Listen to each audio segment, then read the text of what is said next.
Hello students, कैसे हैं।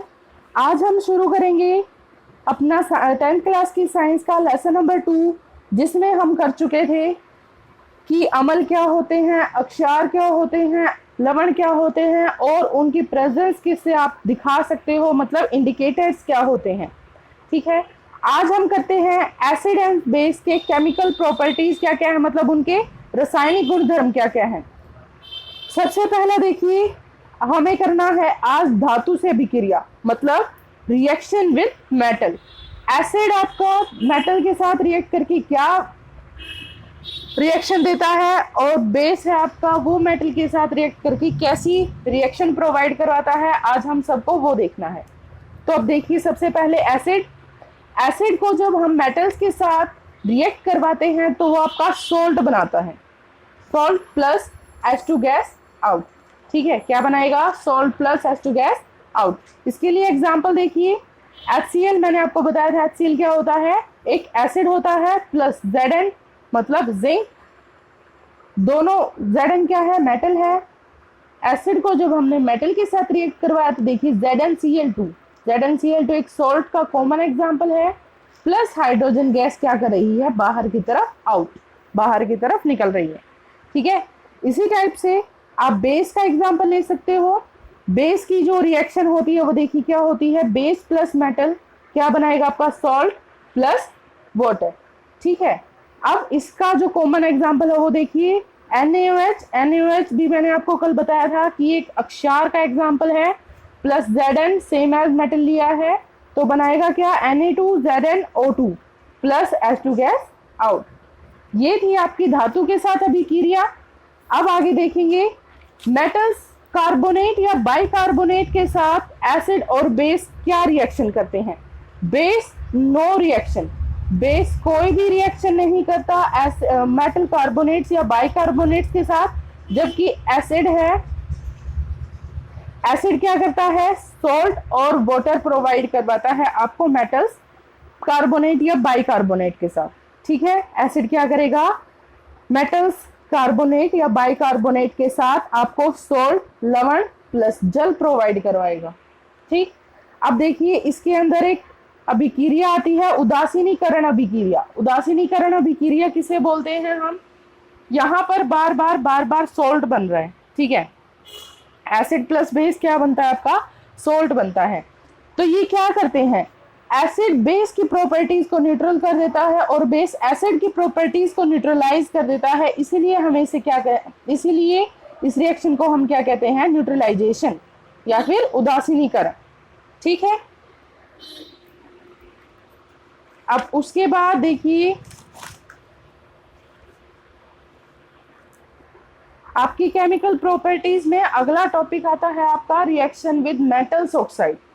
Reaction with metal oxide मतलब धात्विक ऑक्साइड्स के साथ रिएक्शंस कैसे देते हैं एसिड और base. Metal oxide plus acid, metal oxide plus acid अमल के साथ ही कैसी विक्रिया करेंगे, सॉल्ट प्लस H2O क्या देते हैं आपको, लवण प्लस जल देते हैं। जैसे example copper oxide plus HCl क्या बनाएगा, CuCl2 प्लस H2O। ऐसा क्यों, क्योंकि मेटल ऑक्साइड्स कैसी प्रवृत्ति के होते हैं, अक्षारीय प्रकृति के होते हैं, मतलब इनके पास बेसिक प्रॉपर्टीज होती हैं।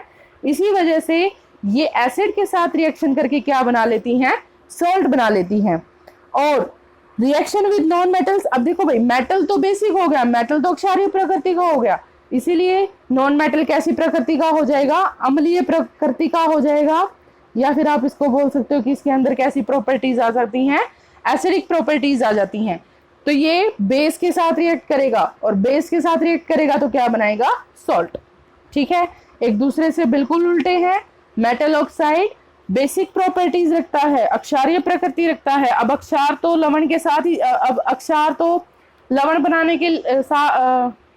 बनाने के लिए अम्ल के साथ ही जाएगा, इसीलिए ये किसके साथ रिएक्ट करता है, बस अम्ल के साथ रिएक्ट करता है। लेकिन जो नॉन मेटल है वो अम्लीय प्रकृति का है। अब ये अम्लीय प्रकृति का है तो अपने प्रकृति के अनुसार ये किसके साथ जाएगा, बेस के साथ, अक्षारक के साथ जाएगा और क्या बना लेगा, लवण बना लेगा।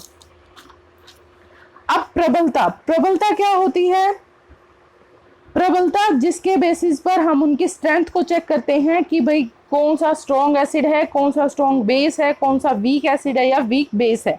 प्रबलता होती क्या चीज है? प्रबलता जब एसिड में H पॉजिटिव और OH नेगेटिव आयनों की संख्या को काउंट किया जाता है तो उसको हम क्या बोलते हैं? प्रबलता। मतलब जो उनकी स्ट्रेंथ है, उनकी जो स्ट्रॉन्गनेस है, उनकी जो शक्ति है, वो किसके ऊपर डिपेंड करती है? उनके अंदर प्रेजेंट होने वाले H पॉजिटिव या OH नेगेटिव आयंस के ऊपर डिपेंड करती है। जिसके अंदर H पॉजिटिव की आयंस की जो नंबर्स हैं वो ज़्यादा हो तो वो स्ट्रॉन्ग एसिड होते हैं, और अगर H पॉजिटिव की जो नंबर्स हैं वो कम है तो क्या है? वीक एसिड्स हैं। और जिसके अंदर OH नेगेटिव आयंस की संख्या ज़्यादा है तो वो स्ट्रॉन्ग बेस है, और जिसके अंदर OH नेगेटिव आयंस की संख्या कम है वो क्या है? वीक बेसिस हैं। ठीक है, इसके अकॉर्डिंग ही हम उनको स्ट्रॉन्ग और वीक डिवाइड कर देते हैं। आज के लिए बस इतना ही। कल हम करवाएंगे इसके अंदर और आने वाली कुछ बेसिक डेफिनेशंस या बेसिक टॉपिक्स जो आपके एग्जाम्स के पॉइंट ऑफ व्यू से बहुत ज़्यादा इम्पोर्टेंट है। आप जो भी ये रिएक्शन कर रहे हैं इनको इनके एग्जाम्पल के साथ कीजिए। इनका एक कोई भी एग्जाम्पल, कॉमन एग्जाम्पल याद कर लीजिए। बस ये याद रखिए कि उनमें बनता क्या है, उनमें सोल्ट ही बनता है। मोस्टली एग्जाम्पल्स आपके पास सोल्ट के ही लिए हैं क्योंकि ये बहुत ज़्यादा आसान और देखने के लिए कॉमन है। ठीक है, जो आपको ईजिली याद हो जाएगा। अगर मेरी वीडियो आपको पसंद आई है तो प्लीज़ मेरी वीडियो को लाइक कीजिए, शेयर कीजिए एंड सब्सक्राइब कीजिए। Thank you.